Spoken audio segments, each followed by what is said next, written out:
झारखंड का आदिवासी समाज इन दिनों कई मुद्दों को लेकर आंदोलन करने को मजबूर हो गया है। कुर्मी एसटी दर्जा मांग रहे हैं, उस पर तो आंदोलन हो ही रहा है। आदिवासी जमीन की लूट हो रही है और जिस तरह से जमीन लूट, पेशा का विरोध, एसटी सूची में जो कुर्मी समुदाय शामिल करने की मांग कर रहा है, उसे लेकर अब आदिवासी समाज भी मुखर हो गया है और डीसी ऑफिस घेराव का ऐलान कर दिया है। देखिए, आदिवासी समाज के कई नेता जमा हुए और उनका कहना है कि अब मुखर होकर विरोध किया जाएगा और इसका जोरदार विरोध दर्ज कराया जाएगा। तो ज्यादा जानकारी के लिए इस वक्त हमारे साथ हमारे सहयोगी करिश्मा शामिल है। करिश्मा, आपकी बात हुई इन आदिवासी नेताओं से। डीसी ऑफिस के जो घेराव की रणनीति बनाई गई है वो आदिवासी जमीन की लूट और पेशा कानून के विरोध को लेकर है, क्या कुछ कहना है इनका? जी देखिए उदय, लगातार जो आदिवासी समुदाय है उनका कहना है कि उनका जो हक और अधिकार है वो कहीं ना कहीं छीना जा रहा है और यही वजह है कि लगातार जो आदिवासी समाज के लोग हैं उनका कहना है कि उनकी जो ज़मीन है वो भी लूटी जा रही है। सीएनटी और एसपीटी एक्ट होने के बावजूद भी उनके जो कह सकते हैं ज़मीन है उसे लगातार छीनने की कोशिश की जा रही है और यही वजह है कि इनकी ओर से रणनीति जो है वो बनाई गई है कि तमाम जो आदिवासी समाज के लोग हैं वो 17 अक्टूबर को डीसी ऑफिस का घेराव करेंगे और लगातार सवाल जो है वो उठाते हुए नजर आ रहे हैं आदिवासी समाज के लोग। और उनका कहना है कि आखिर उनकी जमीन क्यों लूटी जा रही है और कब तक ये सिलसिला जो है वो बरकरार रहेगा। देखिए, राज्य में सीएनटी और एसपीटी एक्ट लागू है और इसके बजाय कह सकते हैं कि जो आदिवासी समुदाय है उनका कहना है स्पष्ट तौर पर कि आखिर किस तरीके से सरकार काम कर रही है। हाल ही के दिनों में आपने देखा होगा कि रिम्स 2 के निर्माण को भी लेकर लगातार कई ऐसे आदिवासी समुदाय है जो वहां पर पहुंचे थे नगड़ी और कहा जा रहा था कि रैयतों की जमीन को सरकार छीनने की कोशिश की जा रही है। और पूर्व मंत्री देव कुमार ढान ने कहा है कि सिर्फ रांची ही नहीं बल्कि और भी कई ऐसे इलाके हैं, कई ऐसे क्षेत्र है, कई ऐसे जिले हैं जहां पर आदिवासी समुदाय जो है वो काफ़ी परेशान है। जो आदिवासी समाज है उनकी ज़मीन जो है लगातार छीनी जा रही है और इसके पीछे अब कह सकते हैं कि आदिवासी समुदाय के तमाम जो लोग हैं उनकी ओर से रणनीति जो है वो बनाई गई है कि इस बार वो लोग डीसी ऑफिस का घेराव करेंगे और उसके बाद ज्ञापन भी सौंपेंगे। और कहीं ना कहीं यहाँ पर एक संदेश जो है वो देने की कोशिश की जा रही है कि अगर इसी तरीके से आदिवासियों की ज़मीन छीनी जाएगी तो आदिवासी चुप नहीं रहेंगे।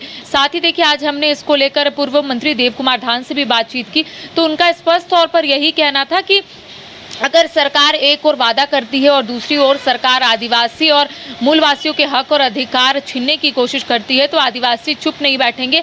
आने वाले समय में आदिवासी इसी तरीके से लड़ाई लड़ेंगे, सड़कों पर उतरेंगे। और उनका यही कहना था कि आदिवासी चुप भले ही रहते हैं लेकिन जब उनके हक और अधिकार की बात आती है तो वो लोग सड़क में उतरकर आंदोलन भी करना जानते हैं। तो इसको लेकर अब कह सकते हैं 17 अक्टूबर के दिन तमाम जो आदिवासी समाज है अलग अलग जिले से रांची पहुंचेंगे, डीसी ऑफिस का घेराव करेंगे और सवाल जो है लगातार उठाए जा रहे हैं कि आखिर सीएनटी और एसपीटी एक्ट का उल्लंघन क्यों किया जा रहा है, आखिर आदिवासियों की जमीन क्यों लूटी जा रही है, आखिर इस तरीके का जो सिलसिला है वो कब तक चालू रहेगा या फिर बरकरार रहेगा।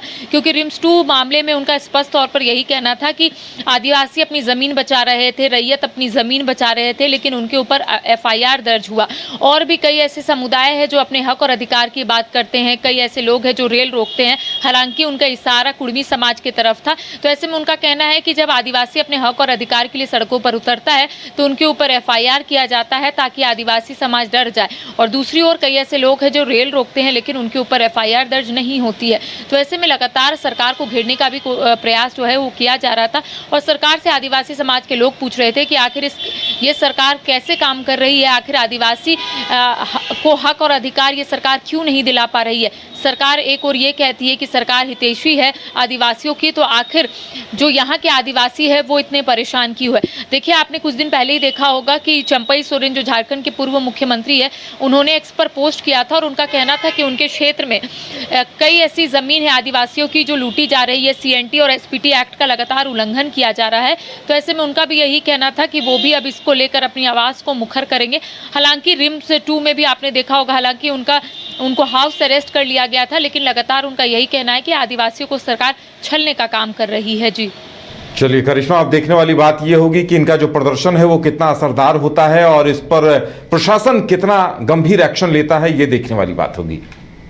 गोल जहां 27 वर्षों के सफर में 17,000 से भी अधिक छात्रों ने डॉक्टर एवं इंजीनियर बनकर भरे सफलता की ऊंची उड़ान। जहां साधारण छात्र भी असाधारण सफलता प्राप्त कर बना रहे इतिहास।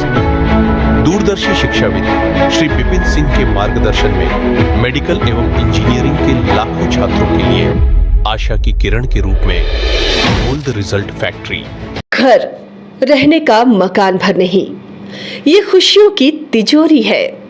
दरवाजे पर दस्तक देता पड़ोस, खिड़कियों से उमड़ आता आसमां, तारों में उलझी ऐसी ना जाने कितनी दास्तां। कहती हैं चले डायमंड सिटी, एक सफर हम सफर के साथ अपने घर तक। Diamond city, life long bonding, 500 से ज्यादा खुशहाल डायमंड परिवार। जल्दी करें, सिर्फ 200 फ्लैट बाकी। आज ही बुक करें अपना आशियाना। शहर की भीड़ से बोर हो गए हो? तो चलिए आज नए वाइब में आपको लेके चलते हैं, जिसका नाम है वैदिक विलेज। एम्स पटना से 10 मिनट की दूरी पर नौबतपुर में स्थित ये सोसाइटी सिर्फ आपके लिए है। यहाँ पे मेन रोड 30 फीट की है, रिंग रोड 24 फीट की है और ब्रांच रोड 20 फीट की है।